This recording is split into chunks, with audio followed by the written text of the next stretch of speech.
Hello. Oo. Kahit na nahihilo ako, nagremedyo pa rin ako para para maglakad-lakad. Pero meron akong hawakan na stroller. Ayan o, pakita ko sa inyo. Ayan. Meron akong hawakan. Kasi hindi ako pwedeng maglakad na wala akong kasama. Kaso busy mga anak ko, wala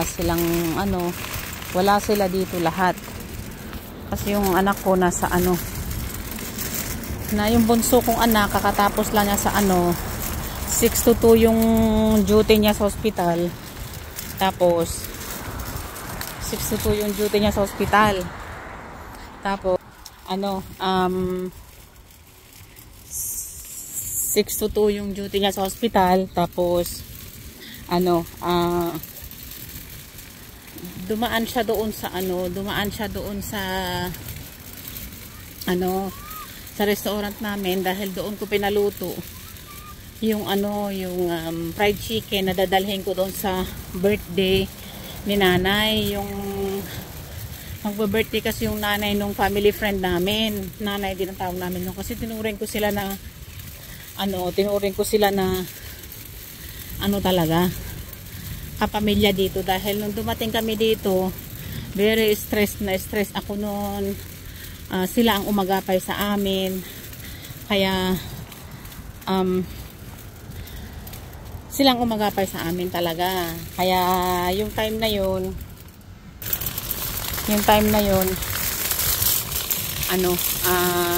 stress ako, silang umagapay. Pero ngayon na nag-retired na sila, yung mag-asawa, kaya kami naman medyo naka-move on naman na ako. Ngayon naka-move on naman kami, kaya ito lang ang ko. Sila ang bumabawi naman na kami ngayon. Kaya ngayon birthday ni nanay. Yung nanay niya 85 years old na siya, si nanay. So yan, magluluto ako nagpaluto ako sa asawa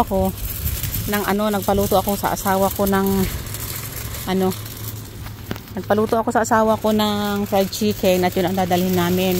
Kasi doon namin gagawin doon sa park para maluwag. Tapos ito, yung isang sasakyan kasi namin gamit din ng boyfriend ng anak ko, kasi nag-Uber din siya.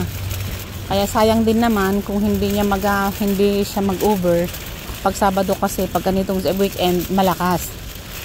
Kaya ginamit muna ng boyfriend ng anak ko yung isang sasakyan namin, kasi yung sasakyan ng boyfriend ng anak ko nandun pa sa Vancouver, hindi pa niya nakukuha kasi naiwan niya doon. Ngayon yung sasakyan namin muna gagamitin niya. Tapos ito, walang kasama dito, walang kasama sa akin, kaya ito dala-dala ko itong basket na for the meantime stroller ko na rin para may hawakan ako. Dapat nga yung isang ang kukunin ko, dapat yung isang basket na market basket ang kukunin ko, dapat dadalhin ko. Kasi nga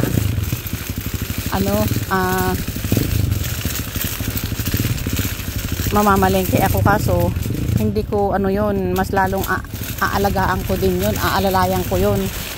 Samantalang mas maganda ito kasi may stroller ako, may basket pa ako, double purpose siya.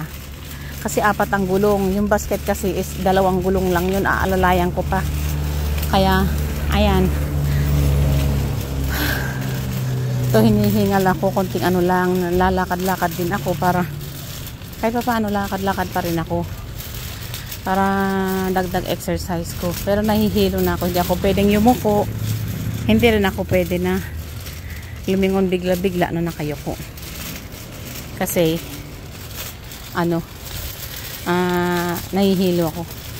Ewan ko, sabi ko nga gusto ko yata magpahinga ng 1 week, hindi ako magpapapasok, kasi pagka medyo maganda ang pakiramdam ko ng konti, pumapasok na ako sa trabaho ko, kasi naiinip na ako dito sa bahay. Kaya sabi ko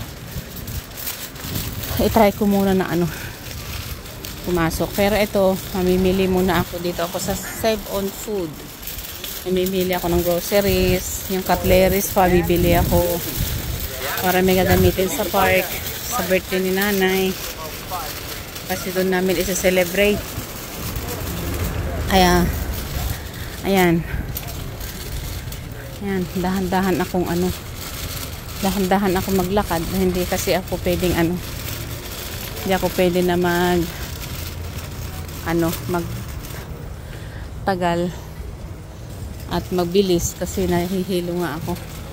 So ito, dito lang muna tayo sa store. Meron lang akong titignan dito.